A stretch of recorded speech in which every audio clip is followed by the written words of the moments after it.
being here on tonight. This is a meeting of the Common Council meeting on Human Resources, Human Rights. I am Jamel Robinson, the chair. Today is September 22nd, 2025, 5:40 p.m.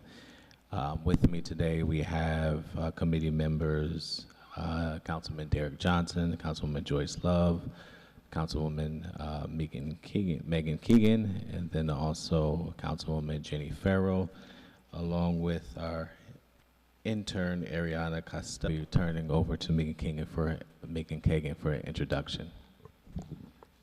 Hey everyone, just really quickly, Ariana is going to be joining us for her first semester freshman year at Albany to work on a project related to climate justice issues and updating our complete and green streets, and we're very happy to have her here. She'll be following me around for the next several months. Thanks. Great, thank you. Okay, the purpose of tonight's meeting is to interview prospective applicants for appointment to the Human Resources, Human Rights Commission on Human Rights, I'm sorry. Then also discussion on Local Law A of 2025, which is a local law amending Chapter 42, Departments and Commissions of the Code of the City of Albany by adding a new Part 43 thereto, creating the City of Albany Commission on Disabilities. But first, we will get started with our interview. We have Michaela Robinson. You'll come up.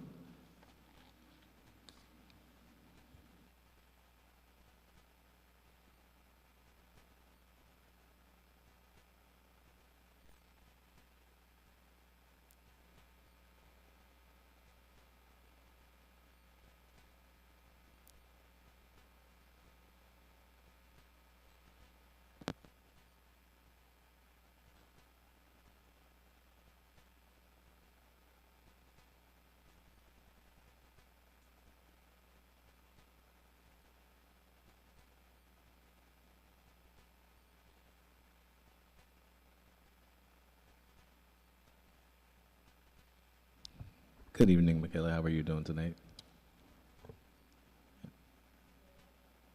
You probably just got to pull it closer to you. I'm good. How are you? I'm good. Thank you. Okay, so we'll get started with the interview. Thank you so much for being here and being your interest in the Commission on Human Rights. We just have a couple of questions for you. I'll start. What does human rights mean to you in the context of a city like Albany, New York? I like to think human rights are kind of all-encompassing. There are so many different things that fit into it. So in a city like Albany that's so diverse, there are so many different things that go into that we have to worry and be concerned about. So I think it reminds me a lot of like intersectionality and the intersection of different things that might make someone disadvantaged or disenfranchised. And here in Albany, we can, and serving on this, we can begin to recognize that because we are so diverse, there are so many people feeling different things and the combination of those different things. So we're able to, I guess, make a change recognizing that there are a culmination of different things that make up what human rights is. Does that make sense? Okay, yes, thank you. Mm-hmm. Second question, how do you see your role on the committee in strengthening equity, fairness, and justice for residents? So myself, my background, I'm biracial, and I think that that gives me a unique look into things where there are times when people feel comfortable saying things that they might not say to someone who's black. So I get like an inside look, if that makes sense, and I feel like I have a unique perspective in that way, where I am privy to things that people aren't comfortable saying to everyone. So I think that that aspect of myself makes me unique, like I said, and a good fit to advocate for many different people because I'm able to see things that maybe others might not. I also have food allergies, so I am an advocate for that, and I know about speaking up for people with similar disabilities, and I'm no stranger to feeling like I am feeling less than, I guess would be the right way to say it, feeling that my needs aren't as important as maybe others. So I think that I am able to speak up, and I would love to be able to speak up and make a true difference for people who might feel similarly, whether that be in the same exact circumstance or different ones that I might not completely understand, but I can empathize with. Good, thank you. Mm-hmm. I'll open up to other committee members for questions. Councilwoman McKee. Michaela, Mm-hmm. lovely name. Thank you. Thank you for joining us, and thank you for stepping up to provide service to the city in probably one of the most difficult areas, which is, enforcing human rights law, state human rights law, as well as our local human rights ordinance. We both have worked with families together. It's very exciting, and we both play soccer, so.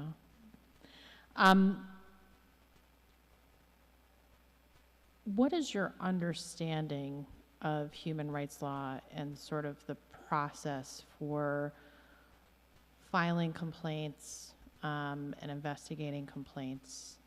And it's okay if you don't know a lot because we do provide training, but I'm just interested in knowing if you've looked into that at all, as that's part of the primary responsibility of this particular commission.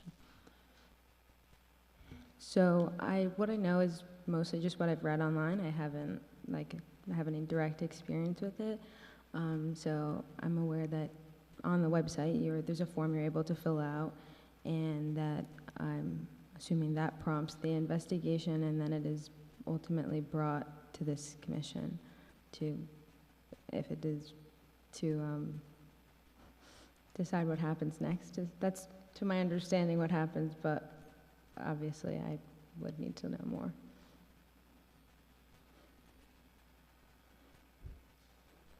That was my only question. I think Derek also had his hand up. Okay.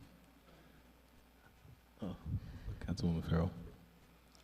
Thank you so much for applying. It's I'm really excited that someone that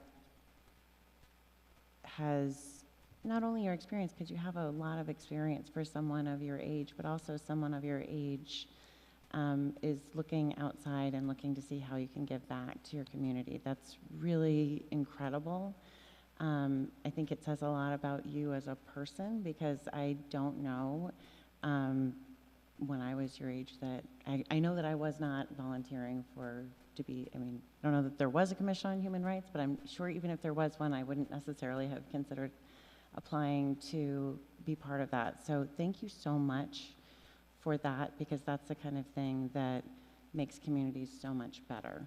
So we really appreciate your investment in the city of Albany, and especially in this area, which is so critically important. The one question I have is that there is a decent time commitment for this. It's not as rigorous as some commissions, but it still is. There's evening meetings, potentially some meetings during the day if there are just different pieces to kind of work with. And I know that the Commission on Human Rights, they come together a lot. Like, there's one of the things I love about this is they not only have a focus on the investigation side, but they also really have a focus on the community and building up the community, finding places where things are right. So there's a decent time commitment outside of the workday. And I just was curious if you were aware of that, if that's something you'd be able to be part of and commit to. And thank you again for even considering applying. It's absolutely wonderful. Well, thank you so much. I am aware that there is a time commitment. I believe that I would be available for most, if not all, meetings. I currently have a pretty flexible schedule, so whatever, whenever it should be, I should be able to make something work. Excellent. Thank you so much. Okay, thank you. And Michaela, I apologize. I did not give you an opportunity to, tell us about yourself at the beginning. So if you want to take this opportunity to tell us more about yourself. Sure, I will. So as everyone knows, I'm Michaela. I am 23. I have been living in the Capital Region pretty much my whole life. I've only been in the actual city the last year or so. I recently graduated with a degree in political science and a minor in sociology. I went to Assumption, which is in Worcester, Massachusetts. There, I was really active. I was our school's mental health liaison, and I coordinated some events with nonprofits to run through our athletics department, as well as participated in student government. But beyond that, I have been working at Families Together, like what we were talking about, and there I am the Youth Inclusion and Equity Coordinator, where I provide trainings to youth and youth providers on how to be more equitable in not just like the traditional like DEI sense, but in a youth sense, as in when you need to listen to youth and how to listen to youth to get their voice heard and policies that affect them. So through that, I run a youth advisory board for the Office of Mental Health and the Governor, and we meet with 31 youth. We meet every month. Twice a year, we do an in-person meeting, and through that, we get feedback from them, report it back to OMH so they can reflect that in their policies. Now, the policy that we talked about last year that's going to be going into effect is school safe spaces. So students really wanted to have spaces where they could escape to almost, and where they could feel comfortable at school. So that's what is happening now.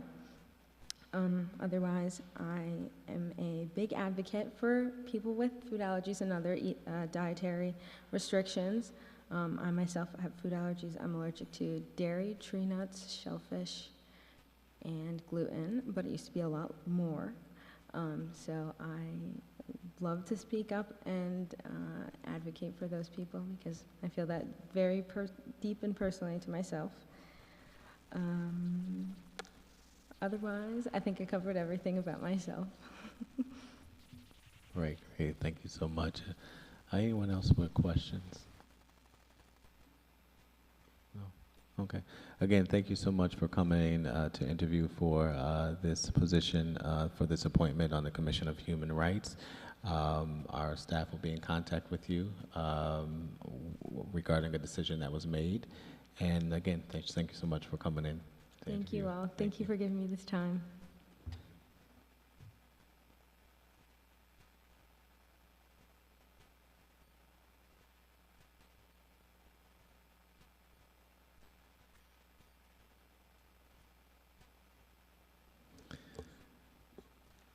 Okay, next on the agenda is discussion for Local Law A of 2025. I don't see that there is anyone for public comment.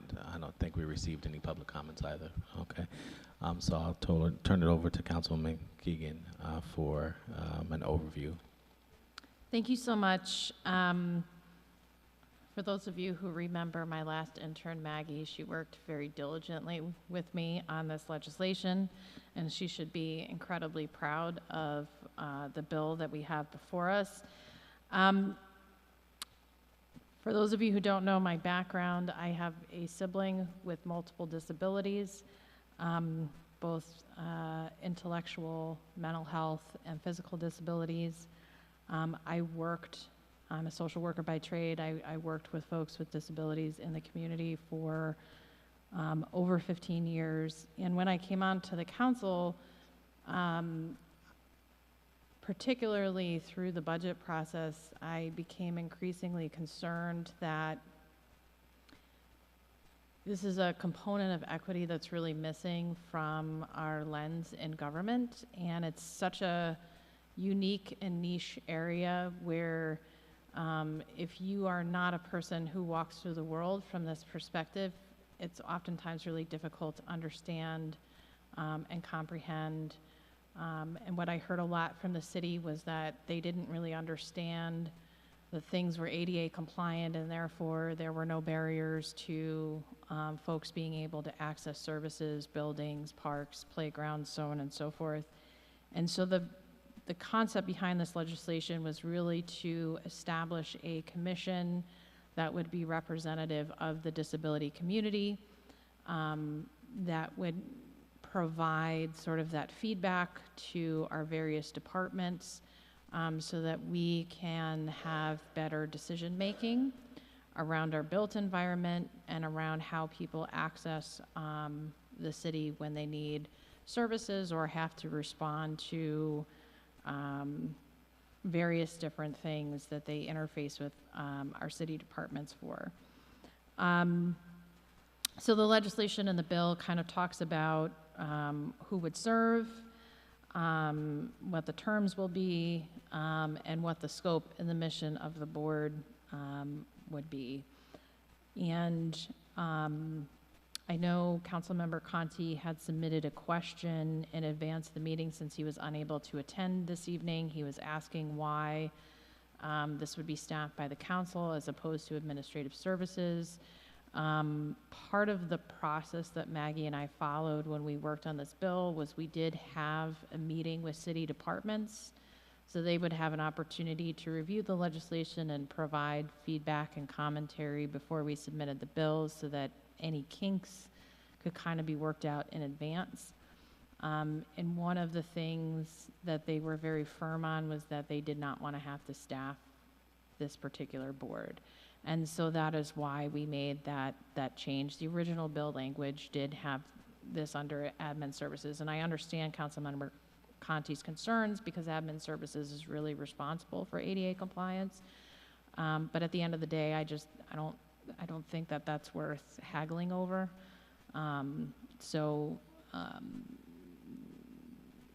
That's why that language was included. So I'm happy to answer any questions that people may have about the legislation or address any concerns that folks may have. Councilwoman Farrell. I don't have any questions. I think that this is a wonderful piece of legislation. I really appreciate you doing it. I just wanted to note that I appreciated Richard's question and your answer, and just wanted to kind of say for the record that we also always have the ability to amend legislation. So if this is something that we go through the process of having this commission and it really makes the most sense for it to be under administrative services, we can always change it in the future. And I appreciate you not letting this barrier happen so that it doesn't actually move forward. And also a big shout out to our staff who obviously said yes when you asked, because I appreciate how much they are willing to give for the betterment of our city. So that's all. And I just think the only other thing I would just note is that, and I think we put in fiscal impact and that was added at my request. My concern is that if we said this wasn't going to cost any money and we had folks who needed contracted services in order to facilitate meeting participation or needed adapted equipment in order to facilitate meeting participation, I really did not want us approaching the first year of the board's coming together without having a budget for that.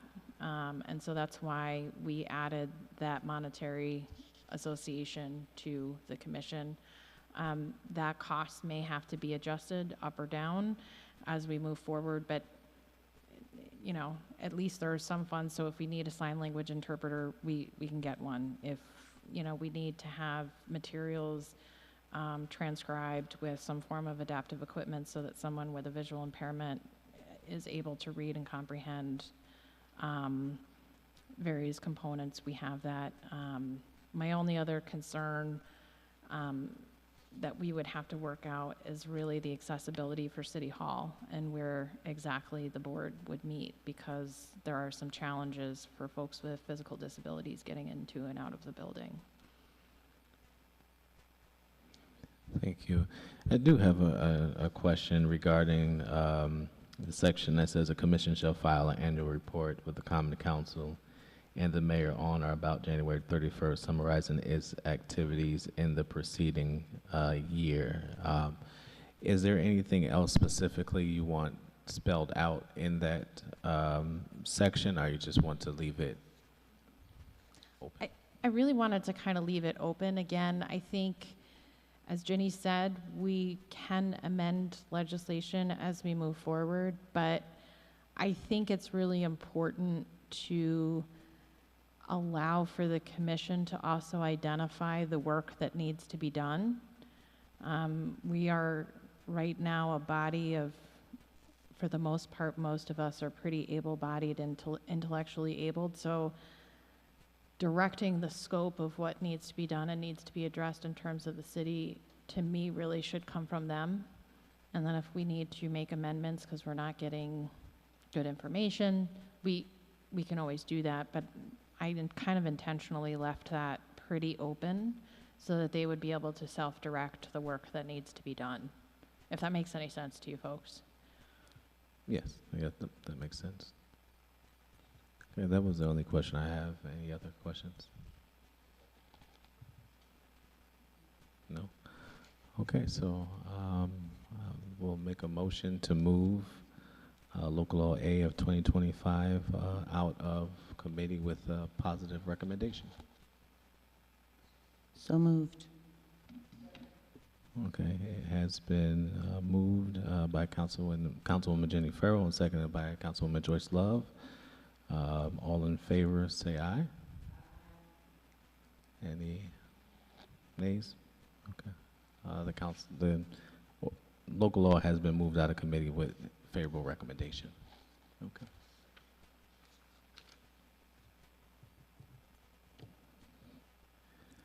Okay, next I move to go into executive session to discuss the appointment for the Commission on Human Rights. Okay. All in favor? Aye. Abstentions? Please. Thank you.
Thank you. Okay, so a decision has been made for a candidate to be appointed to the Commission on Human Rights, and that candidate will be contacted by our staff at a later date. I think that is all for our agenda, so I move to adjourn this meeting. Okay, meeting adjourned. Thank you.